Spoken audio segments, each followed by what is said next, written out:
I'm officially calling the meeting to order. It's Wednesday, the 13th of April, 12:02, and Mary Ellen Anderson present. Alec McBurn. Elisa Tedori, Tara Eltuck. And Marilyn Manish-Nucci. All right, Marilyn is joining us remotely, which is lovely. It's working great. Approval of the minutes. We have the minutes attached for approval. Has everyone had a chance to look them over? Do you need time? Do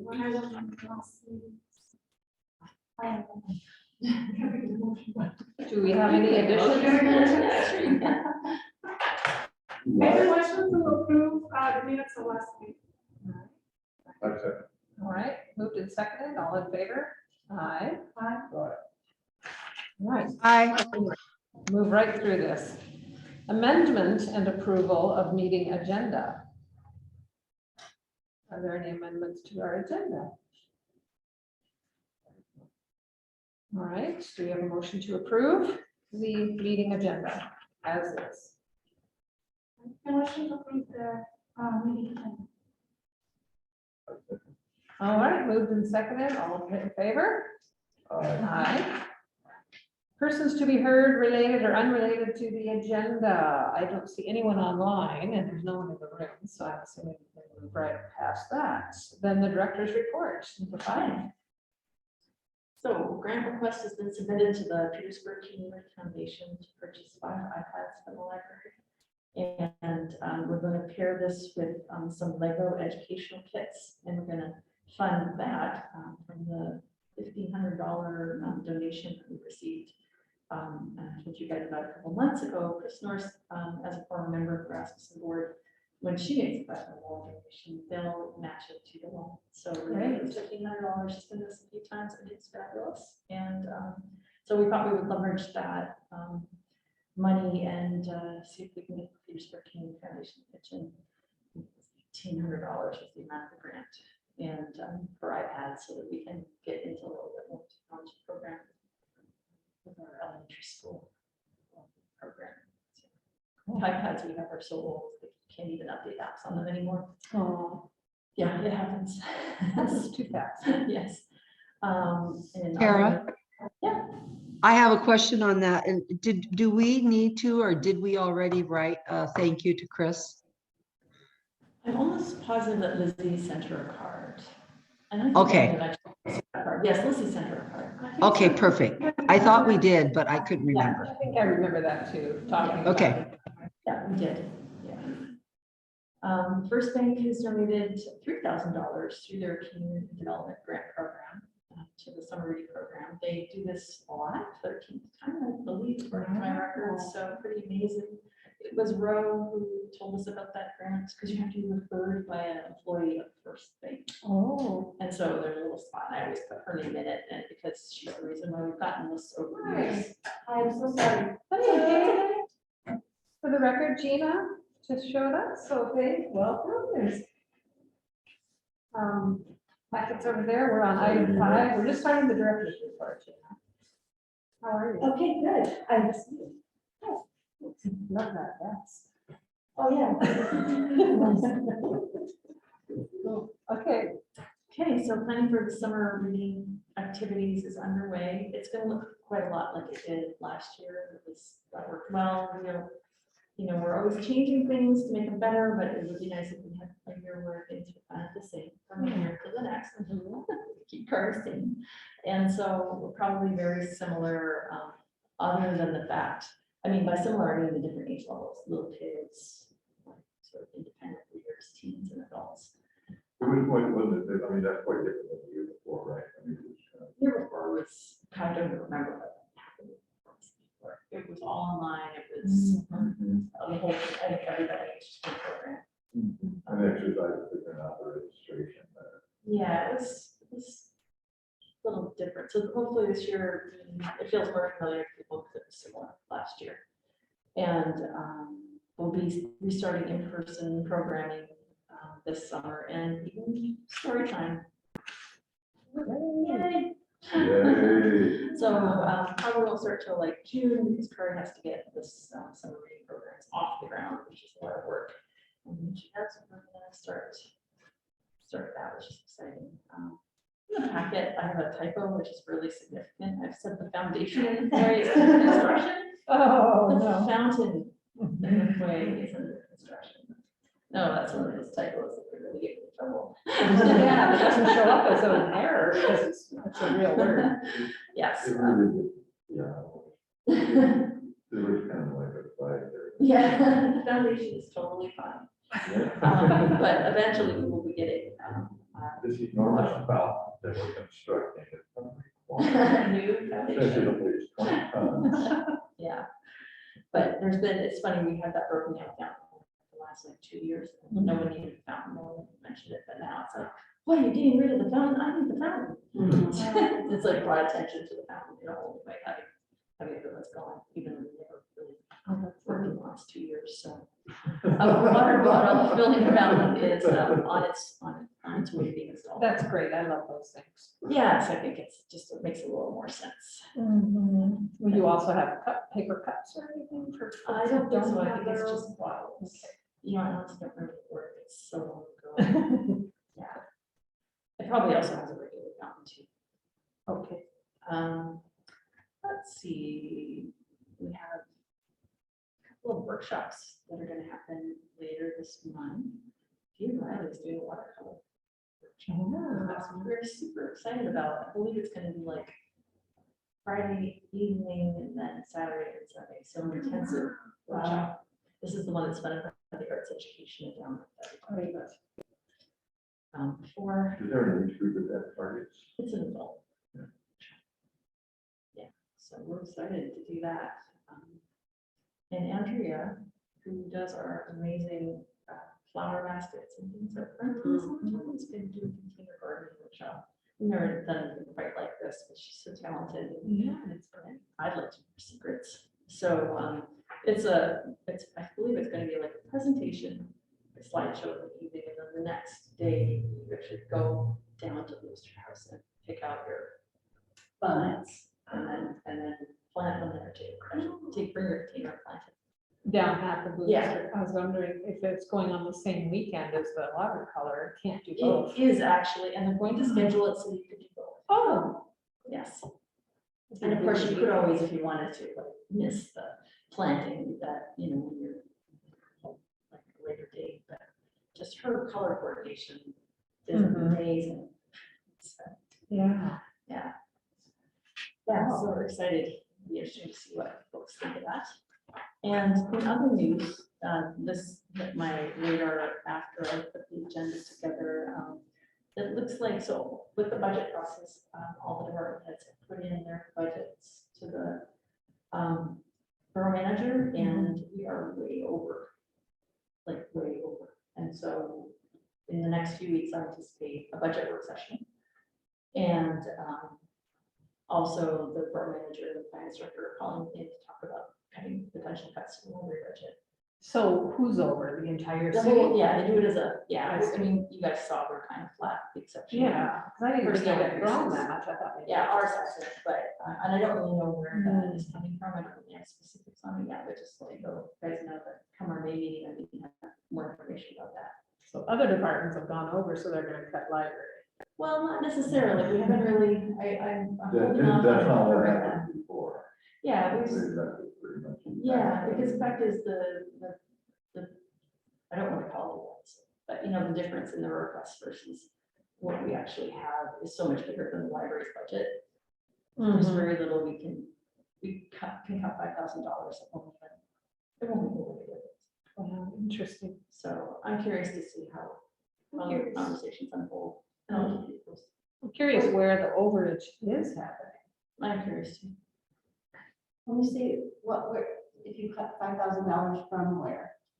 So hypothetically, let's say the budget Oh, it won't make a difference, you're to saying. The the city budget. hundreds of thousands of dollars Oh, okay, got it. of problem that we're confronted with.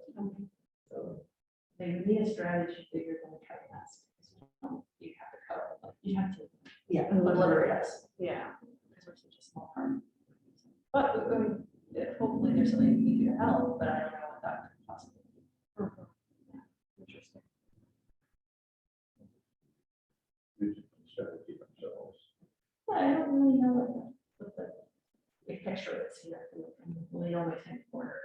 Steve will probably fill us all in pretty soon.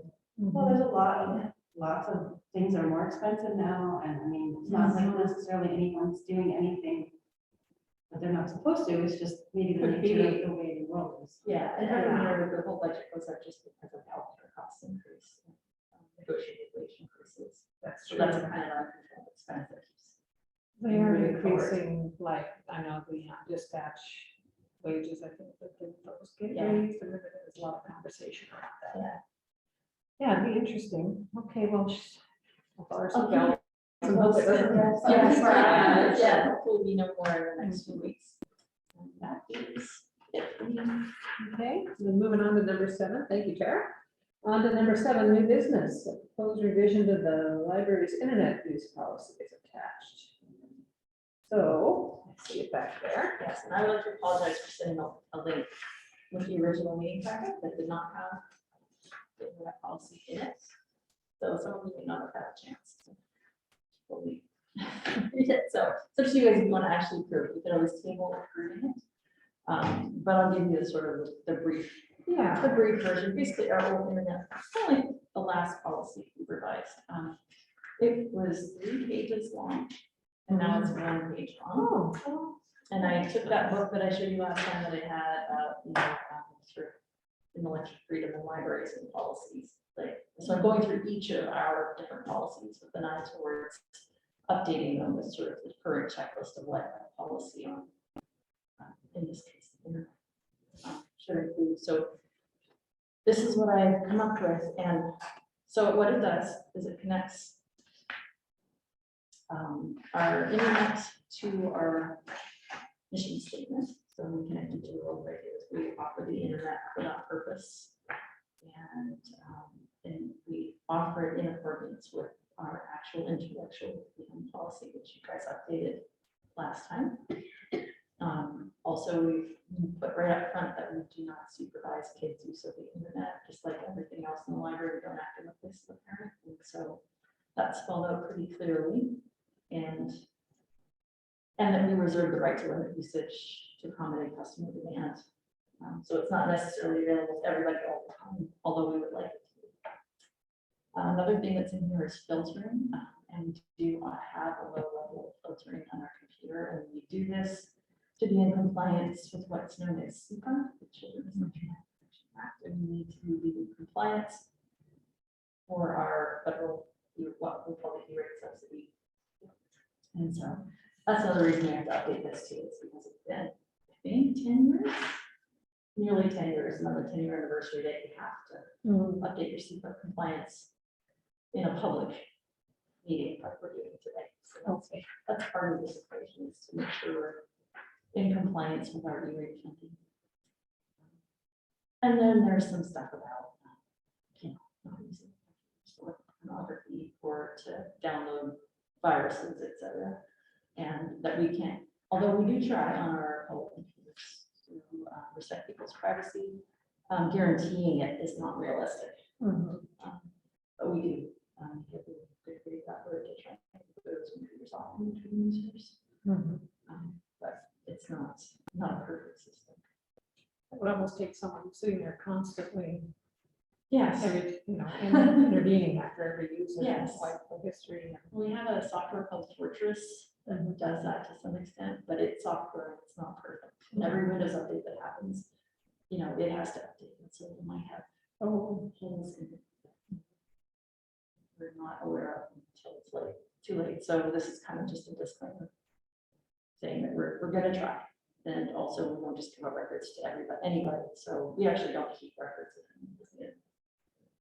Just hand out the tax codes. Never actually let them who used it when. So. Yeah, you guys have any questions? When if people download documents and save them in the computer, are those going to be deleted like They will be, technically it should stop them from doing that. I think you have to save it to a USB. But it would wipe it at the end of the night. Okay. Yeah. So Start. are you allowed to use your USB? Yes. reader? You are.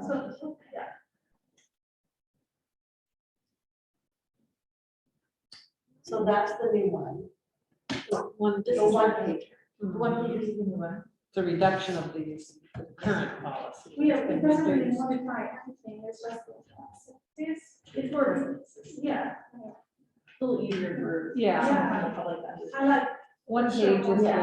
Yeah. People get overwhelmed looking at this. Yeah, and I'm going through a process of, like, on our website, we used to have a full like, tome of policy on a PDF document. Mm. And so what I'm trying to do on the website is just like, people just click, oh, here's the internet use policy, here's the one-page policy. Like, make it really easy for people to get to the policies, but they really have it as a bit sort of a barrier for people to actually Right, looking at it if they're interested. yeah, finding what they need within a big document. I know relevant stuff. Yeah. Yeah, and we also know what probably people are going to come before, and it's things like the request for removal, the intellectual freedom policy, and the internet policies, which is why I'm looking at first. So that we get those really easily found on the website Yeah. and updated. Right. Okay. So do we want to vote on that now, or? Yeah, is that what we're doing now? All right. That's what we, Technically, I guess we should call for discussion at the beginning. Oh, sorry. Marilyn's not here to discuss. I know, Marilyn, you needed to help me on it. Okay, do we have a motion to discuss the change of the internet policy? I make a motion to approve, change the policy, I think it's great. a second. All right, it's been moved and seconded. Any further discussion after our lengthy pre-discussion? I want to thank you know, Yeah. Wordsmithing. for taking it and putting it in a handheld, form, single hand. That's great. There's a lot of, there's a lot on the radio this morning. I'm sure this connects with this somehow, but did you hear that? Did you hear that? Oh, I hear some. Many places apparently these books are being banned. Yes, it's more than have ever been. Books are being, oh yeah, banned and burned, and people are taking them from libraries and Yes. Well, the checking good them news- out and keeping them and destroying them. So the good news is there was a librarian, I didn't catch where, that was making their database available. So they, instead of charging $50 for access to, to get a library card, which gave them access, which gives a person, full, they can borrow books, they were making it free to anybody, so that people in Oklahoma could get a Baltimore library card, and they could, for free, and then so they could. For digital. So if they wanted to read Not Every Boy is Blue, So someone from Oklahoma could read it. they could, yeah, they Baltimore Public Library. had it became available, digital copy, whatever, they could get it from Baltimore. That's so cool. Yeah, that's great. I love that. Mhm. Yeah, the nationwide public library system. I would, that's beyond my bounds. Right, it was a big fight to get the state system. Yeah, imagine. Yeah, well, that's one way around the people stealing materials and such, is to have it digital copies, so then. They're freely available for everybody. Mhm. all Yeah. Or even in every library collection, if you have certain books digital, so that they're not, people are not able to throw them away. Only the banned books can be. I mean, make sure that all the banned books are always digital. Have a digital copy. So they are in multiple copies, so they're easy. Mhm. for everyone to get. It's fascinating, isn't it? the time. And the ones that are considered for banning just floor me, And some of them. Like they don't like that it makes a certain subgroup of culture or whatever look bad. Make them feel bad. Anyway. Yeah, a lot of strange. Yes, there's lots of talk, I think, in the general media about it too, looking at libraries. There hasn't been in the past. No, it's a new talking point for the upcoming election season. Yeah, it's really interesting where it goes. They have the American Library Association just released, I'm going to send you guys a link, a survey that they did. Of course, it's American Library Association, so I can't say if it's a fully impartial survey, but specifically about book banning and removal materials. And they found, as did another recent study, that yes, there is, definitely there is an increase. It is on people's radar right now, but still the majority of Americans favor inclusion of materials that don't agree with their point on library shelves. Public Just libraries, out of maybe more than principle. school libraries, can't speak for school libraries. Yeah, I have A a little little keeping different, up on the whole But for public argument. libraries, and so it's always hard to hear stories like that, because it's sort of one of those squeaky wheel things, we have a lot of squeaky wheels, but by and large, people support, the First Amendment libraries. Yeah. A lot of this doesn't just means the majority. Yeah, I wonder though if there's much, is there much advocacy going on within the ALA? Tons. Getting out there a lot because, yeah. if you don't speak up and you don't fight for it, those rights can be whittled away at. I Yeah, know school libraries are really suffering. They're They really really are are. getting hit hard, and whole school boards are being replaced over the subject of books and libraries. Yeah. People are being very fierce, angry, combative.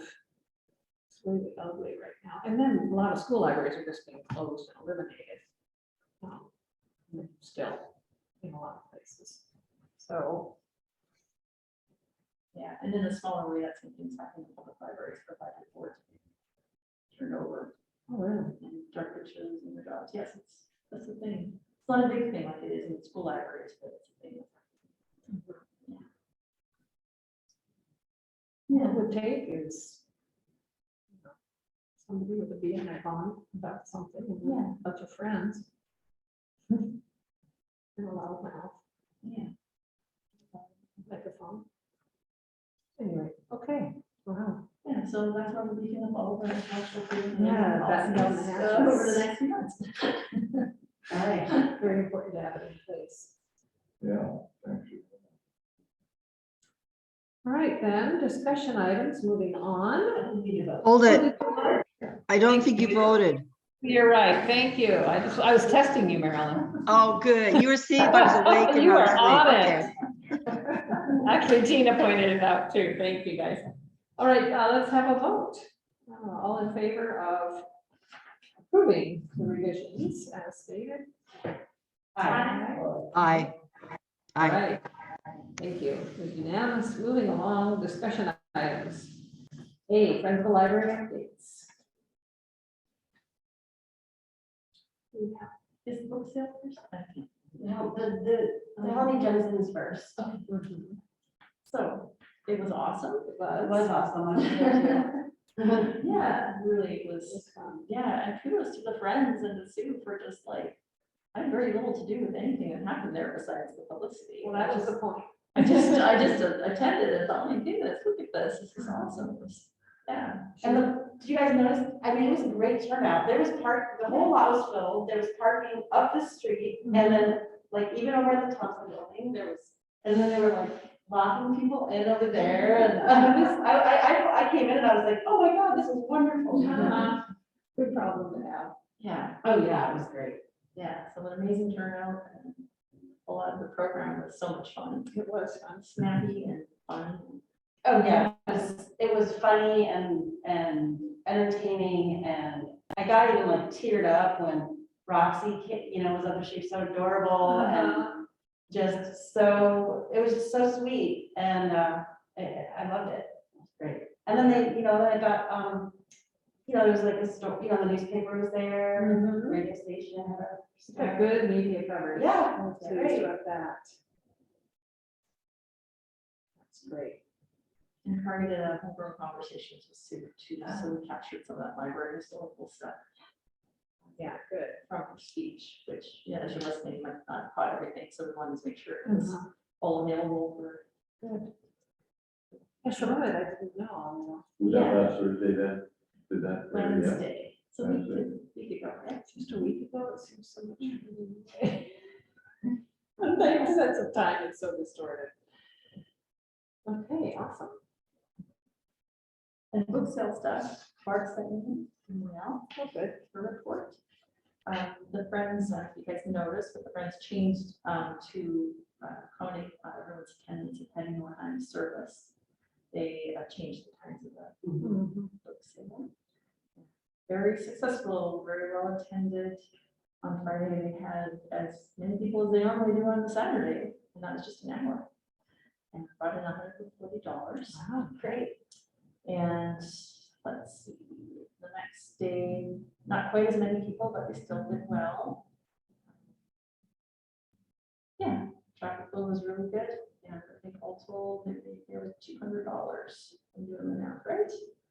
And she says, thanks to Cindy McDonald for helping sort books before the sale, and to Mary Clemens, Denise Scully, Lila Trask for helping to clean up, and Kari for helping with the furniture. The next book sale is going to be May 7th at its normal time, 11 to 1.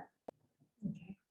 And now it's being held in the community room. Before it was being held up in the foyer, so we're going back to the community room, or what I should be calling Helen Jensen community room. And it's going really well. Any comments or anything from anyone there? Okay. Then we're back to the end of the meeting. Next meeting is scheduled for May 25th at noon. That's it? Any other business? Okay. So we're going to make a motion to adjourn. We made it in less than a half an hour. Yeah. Make a motion to adjourn the meeting. A second. All right, all in favor? Aye. All right, there we are. Good job, Mary Ellen. Thank you. I just have a quick thing to mention. Hope you feel better.